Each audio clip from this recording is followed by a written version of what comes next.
નમસ્કાર મિત્રો, હું છું ગોપાલ ઇટાલિયા. આજે 11મી ઓક્ટોબર 2025નો દિવસ આજે વહેલી સવારે એટલે કે ગઈકાલે વહેલી સવારે 3:30-4 વાગ્યે બોટાદ માર્કેટિંગ યાર્ડની અંદર શાંતિપૂર્વક રીતે ખેડૂતોની વાત કરી રહેલા, ખેડૂતોના મુદ્દે લડી રહેલા અમારા નેતા રાજુભાઈ કરપડાને ખૂબ જ બર્બરતાપૂર્વક ઢસડીને એમની સાથે અન્યાય અત્યાચાર કરીને પોલીસે એમની ધરપકડ કરી છે અને અત્યારે એમને કોઈ અજ્ઞાત સ્થળે લઈ ગયેલ છે. ગઈકાલે રાતના 3 વાગ્યાથી લઈ અને અત્યારે બપોરના 11 વાગ્યા સુધીમાં હજુ પણ રાજુભાઈને કોઈ અજ્ઞાત સ્થળે પોલીસે છુપાવી રાખેલ છે. આજે હું રાજુભાઈને મળવા જવા માંગુ છું. એમના પરિવારને મળીશ, સુરેન્દ્રનગરમાં જઈશ અને એમના પરિવારને મળવા માટે થઈ એમને મળી અને હું મારી પાર્ટીના આગેવાન તરીકેની ફરજ નિભાવીશ.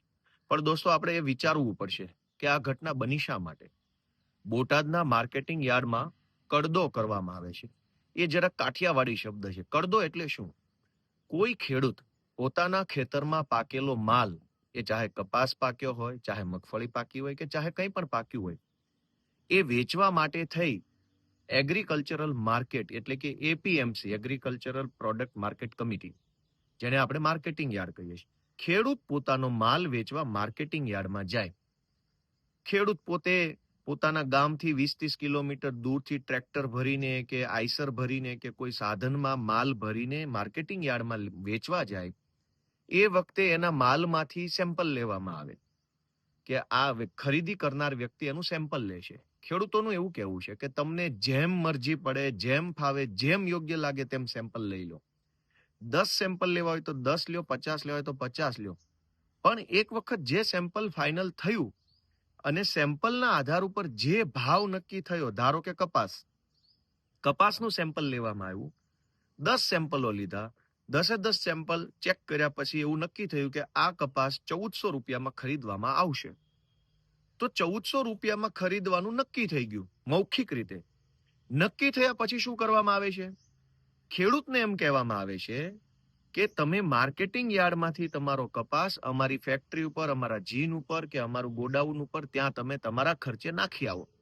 એટલે ખેડૂત પોતાના ખર્ચે ગામડેથી માલ માર્કેટિંગ યાર્ડમાં લઈ જાય, ત્યાંથી ખેડૂત પોતાના ખર્ચે ખરીદનાર વ્યક્તિના ગોડાઉન કે જીન ઉપર માલ નાખવા જાય. ત્યાં માલ નાખે, ત્યાં માલ 1400 રૂપિયામાં જે કપાસ વેચવાનું નક્કી થયું છે, કપાસ ઠાલવે, એ કપાસ અનલોડ કરે, અડધે સુધી અનલોડ થઈ જાય કપાસ, પછી અચાનક એવું કહેવામાં આવે કે સેમ્પલ પ્રમાણેનો માલ નથી, આ અડધો કપાસ ખાલી કર્યો ગાડીમાંથી કે ટ્રેક્ટરમાંથી, અડધી મગફળી ઉતારી, પછી અમને એમ લાગે છે કે સેમ્પલ પ્રમાણે માલ નથી, તમારી ક્વોલિટી ખરાબ છે, પેલું છે, આમ છે, તેમ છે, એવા બહાના કાઢે અને ખેડૂતને એમ કહેવામાં આવે કે ભાઈ અમે 1400 રૂપિયા આ માલ લેવા માંગતા નથી, તમારો માલ બધો પાછો ભરી લો અને તમારા ઘરે જતા રહો. આ લાચારીની પોઝિશનમાં ખેડૂતને એક ઓપ્શન આપવામાં આવે કે 1400 ના બદલે 1250 આપી દઉં જો તમે હા પાડો તો. હવે જે ખેડૂત ગામડેથી ટ્રેક્ટરમાં પોતાનો કપાસ કે પોતાનો સામાન ભરીને 20 કિલોમીટર દૂર માર્કેટિંગ યાર્ડમાં આવ્યો, માર્કેટિંગ યાર્ડમાં સેમ્પલ લેવાયું, સેમ્પલ પછી ભાવ નક્કી થયા, ખેડૂત સહમત થયા, એ પછી 10 કિલોમીટર દૂર બીજા ગોડાઉનમાં ખેડૂત માલ નાખવા જાય છે, એ માલ અનલોડ કરે છે, ઉતારે છે, અડધો ઉતર્યા પછી એમ કહેવામાં આવે કે હવે મારે માલ નથી લેવો, તું તારો માલ પાછો ભરીને ઘરે જતો રહે. આ લાચારીમાં ખેડૂત 1400 ના બદલે 1200 રૂપિયામાં પણ વેચવા તૈયાર થઈ જાય છે. તો નક્કી કર્યું હતું 1400, પણ વાસ્તવમાં આપવામાં આવ્યા 1200 અથવા 1250. તો જે 200 રૂપિયાનો કટ મારી લીધો લાચારીનો ફાયદો ઉપાડીને, એ 200 રૂપિયાને કડદો કહેવામાં આવે છે, એને કટ માર્યો, કે જેને અંગ્રેજી શબ્દ કટ કરી દીધો, લાચાર પોઝિશનમાં મૂકી. બોટાદના ખેડૂતોની એવી માંગણી છે કે ભાઈ તમે જેમ સેમ્પલ લેવું એમ લઈ લો, સેમ્પલ જોયા પછી તમે જે ભાવ નક્કી કરો, વેપારી અને ખેડૂત વચ્ચે જે ભાવમાં સહમતિ બને એ ભાવથી પાવલી ઓછી ન હોવી જોઈએ. બીજું કે ખેડૂત જે છે એ પોતાનો માલ વેચવા માટે એપીએમસી માર્કેટમાં આવ્યો છે. આખા દેશમાં જ અને આખા રાજ્યમાં સરકારી વ્યવસ્થા એ જ છે કે ખેડૂતે પોતાનો માલ એપીએમસી માર્કેટમાં જ વેચવાનો છે. તો ખેડૂતે જ્યારે એપીએમસી માર્કેટમાં માલ વેચી દીધો, 1400 રૂપિયામાં નક્કી થઈ ગયું, પછી ખેડૂતે શા માટે ગોડાઉને નાખવા જવાનું? એ તો માલ ખરીદનાર વ્યક્તિએ પોતાનો માલ ગોડાઉન પર નાખવાનો હોય.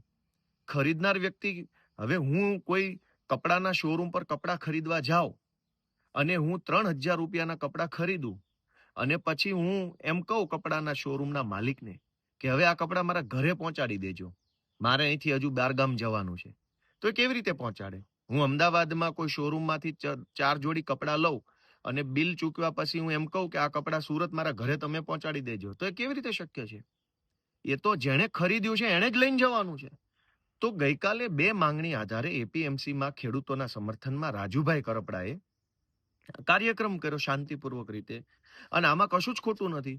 ખેડૂતને કેટલી વખત લૂંટાવાનું, કેટલી વખત લૂંટાય છે? દવામાં સૌથી પહેલા તો બિયારણમાં લૂંટાય, પછી ખાતરમાં લૂંટાય, પછી પાણીમાં લૂંટાય. વરસાદનું પાણી આવે તો ઠીક છે, નહીતર બીજા સરકારી પાણીની સિંચાઈની વ્યવસ્થા નથી એમાં લૂંટાય. છતાંય મહેનત મજૂરી પરસેવો પાડીને ખેડૂત કપાસ કે મગફળી કે સોયાબીન કે કંઈ પણ પકવે એ વેચવા જાય તો લૂંટાય. એપીએમસીમાં મગફળી હોય તો કોથળા ઠપકારવાના પણ પૈસા લઈ લે છે. ઘણીવાર કડ મારે, અહીં જુનાગઢની ભાષામાં કડ મારી કહેવાય. કડ મારી એટલે કે અમુક જે નક્કી કરેલા 30 કિલો હોય એના ઉપર 100 ગ્રામ વધુ વજન નાખી દે એની અંદર.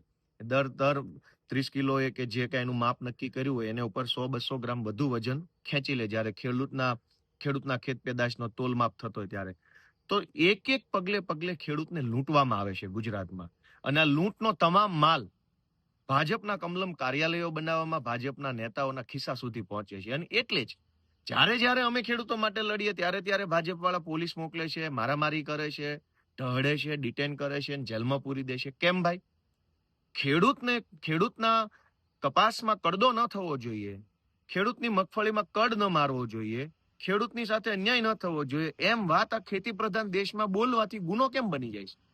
દેશ ખેતી પ્રધાન છે, રાજ્ય ખેતી પ્રધાન છે. ખેડૂતના દીકરા ખેતીની વાત કરે તો ભાજપને પોલીસ કેમ મોકલવી પડે છે? અમે કોઈ પોલીસ કે કોઈ જેલ કે કોઈ લાઠી દંડાની સરકારથી ડરતા નથી. અમે કોઈ કટ મારતા નથી કે કોઈ 2 નંબરના પૈસે જીવન જીવતા નથી કે અમે ભાજપથી ડરી જઈએ. રાજુભાઈ કરપડાની સાથે આમ આદમી પાર્ટી છે. હું આજે એમને મળવા જવાનો છું, એમના પરિવારને મળીશ, એમને મળીશ. અને ભાજપના જે કાંઈ પણ તત્વો આ બધું કરાવી રહ્યા છે એમને અમારે કહી દેવાનું, તમારાથી થાય એ કરી લેજો, અમે તમારાથી ડરવા વાળા માણસો નથી. અમે લડીશું. ગુજરાતના કરોડો ખેડૂતો અમારી સાથે છે અને ખેડૂતોના આશીર્વાદથી ભાજપ વાળાને ઘર ભેગા કરીશું. જય જય કિસાન.